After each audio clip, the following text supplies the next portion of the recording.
যুবক ভাই, আজকে অনেক যুবক নামাজ পড়ে না, পর্দা করে না, যাকাত দেয় না, হজ করে না।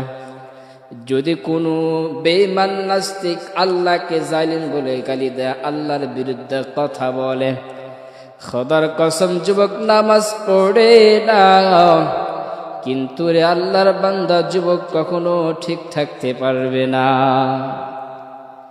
যেই নাস্তিক আবার আল্লাহর বিরুদ্ধে কথা বলবে, যুবক নামাজ পড়ে না, যাকাত দেয় না, হজ করে না, কোনো কিছুই করে না, কিন্তু যুবকের কানের ভিতরে যদি খবরটা চলিয়া যায় যে নাস্তিক আমার আল্লাহর বিরুদ্ধে কথা বলেছে, আমার নবীর বিরুদ্ধে কথা বলেছে, এর বাংলাদেশের মুসলমান জবাব দাও, বলো তুমি নামাজ পড়ো না, যাকাত দাও না, তুমি কি ঘরে বসে থাকবানি?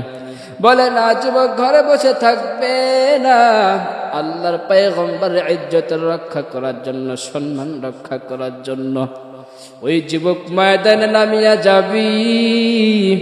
এর আল্লাহর বান্দা, আজকে আমাদের সমাজের ভিতরে অনেক মানুষ নবীকে গালি দেয়, আল্লাহকে গালি দেয়। বলে কেমনে আল্লাহকে গালি দেয়? এই যে কিছুদিন আগের কথা, বাউল আবুল সরকার, কি বাউল নামের ফাউল আমার আল্লাহরে বলে, আল্লাহর কথার গোয়া মাথা নাই।